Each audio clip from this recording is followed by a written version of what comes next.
that. Let's evolve and go ahead and give it away to Matt. He's got more fun things to talk about. I had a friend of mine who changed his profile picture to that thing over the weekend, and I was like, what is this? Now you know. Now you know. So weird. All right. Well, on July 31st, the Homestead Miami Speedway is going to be hosting a car wash and ride event where participants will have the opportunity to take their cars around the track and get their cars washed for donations. The proceeds go towards several charities. Here to tell us about it is the Director of Communications for the Homestead Miami Speedway, Neal Gulkis. Neal, how are you? Matt, great. Thanks for having me here. Appreciate it. Good morning. So tell us about this. This is a very unique opportunity for people to be able to, donate, but then also get to drive around a racetrack. Yeah, it's a little bit of both.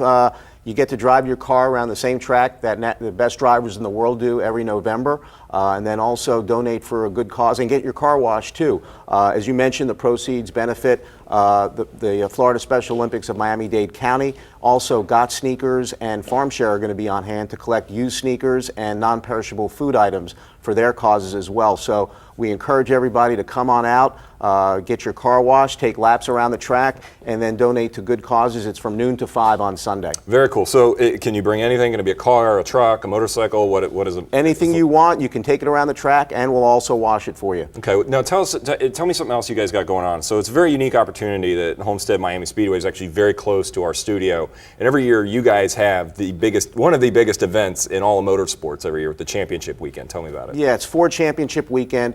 This year it's held November 18th through the 20th, and it's for the 15th straight year. It'll be the place where NASCAR crowns its champions.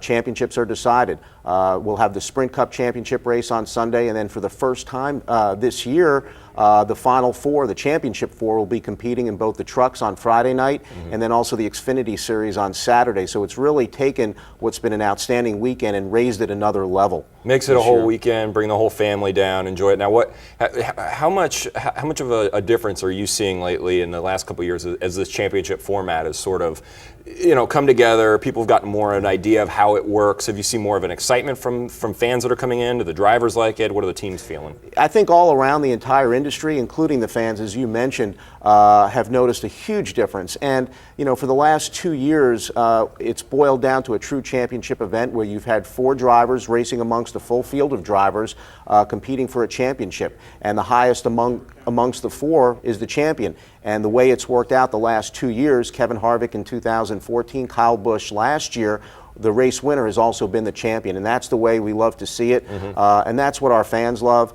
and the drivers love it. It makes for some outstanding competition and is just great for the entire sport. Do you think you can get the same type of drama you had last year with Kyle Busch coming back after his accident, with breaking his legs and his foot, and coming all the way back, winning all those races to end up winning at your track and end up walking away with the championship? Well, it's kind of hard to say right now, Matt, but the one thing is there's going to be some great storylines. I mean, there always is. I mean, last year coming in, you had the Kyle Busch thing. You had Jeff Gordon in the championship in his final season.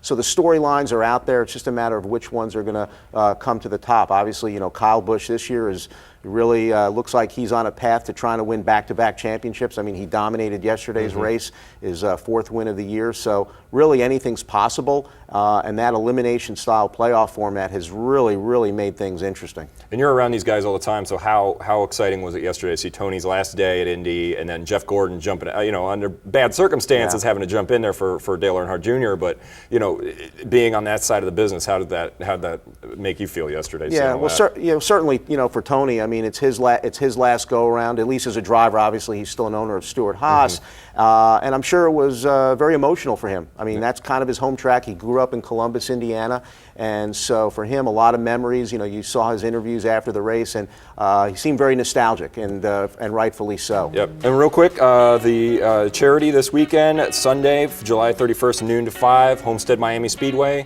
Go down, get your car washed, and take a lap around the track, right? The same track where champions drive. Exactly. Thank you, Neal. Appreciate it. Well, still more to come here on Studio D. Did you know if we think younger, we tend to become younger? Don't let old age waste away. That more on Studio D.